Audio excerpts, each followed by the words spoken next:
But did I have a moment where I was going towards the light and told I couldn't go? No, not that I remember.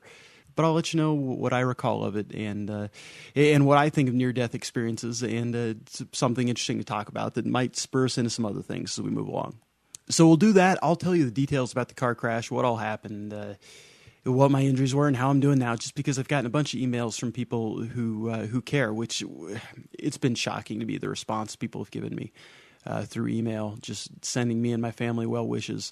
Mrs. AP, Mrs. Alienphotog, my wife, stepped in my place on Alienaddictions.com, which is funny because she never really went there before the crash.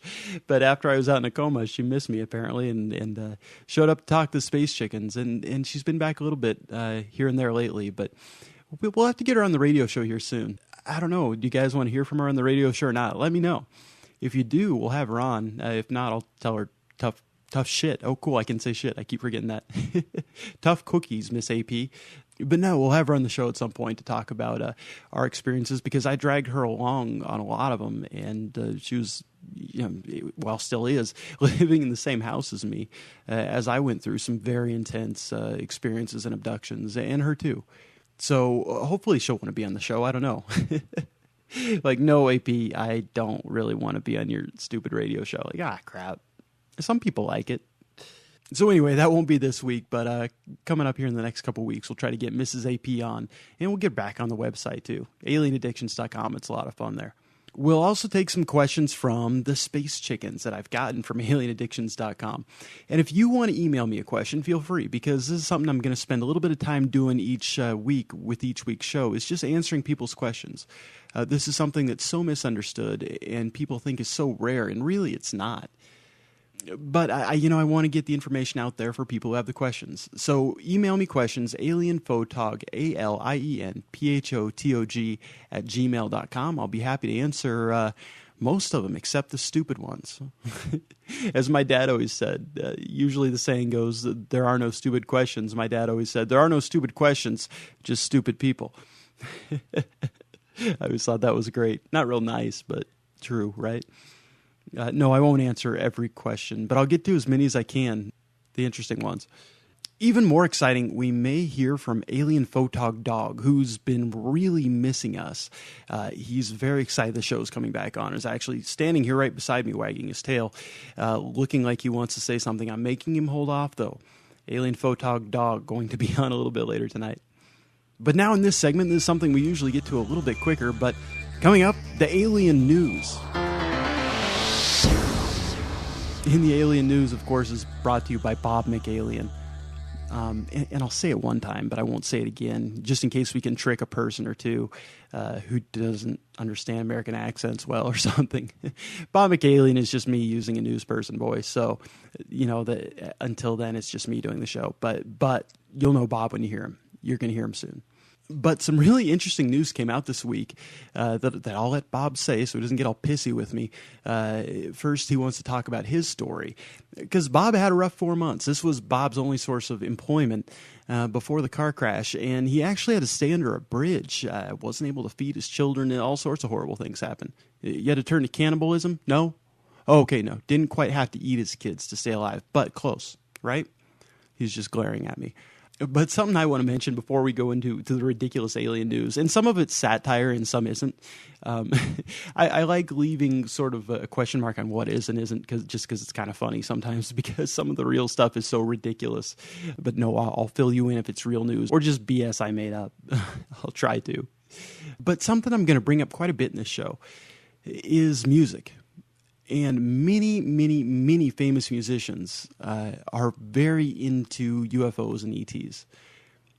And I actually made a few YouTube videos on this, and ever since then was just inundated with musicians that wrote me saying, yeah, I'm a musician, and this has been a part of my life. But a new book is coming out about Elvis, and I'll let Bob tell the rest of it. He's getting pissy already because I'm breaking too much of his news story before we get to his sob story. But listen real close to the lyrics and music. It's very simple if you listen to what they're saying. Or go to my YouTube page, the username Alienphotog. I have some videos up there, and we'll put them up on the Alienaddictions.com website too, of lines and songs, not even lines and songs, but entire songs that are very clearly these singers talking about ETs. Some very famous people, Kurt Cobain is one of them. Kurt Cobain was on such a different level, whether he was just that high or that smart or a combination of both, I really am not sure. But some of his stuff is almost Shakespearean, almost some of it. And some of it seems like he was just pretty jacked up. But it really is what these guys are trying to get through in their music. And it's amazing how the music behind the words somehow drowns out what the words are saying.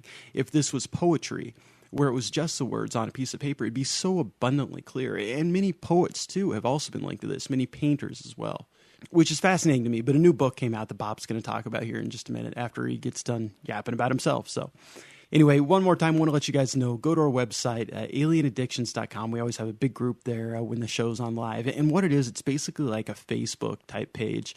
It's not Facebook.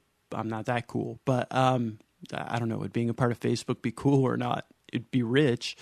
Anyway, it's like a Facebook type deal where you can put up your own pictures, your own videos. You can find videos on YouTube and put them up there. You can blog. There's a forum where we talk about things, whether it be news or aliens or UFOs or things like that. You can find links to old shows. It really is a cool website, and you guys will love it there. So go check it out, alienaddictions.com. But right now, something very important, the Alien News with Bob McAlien.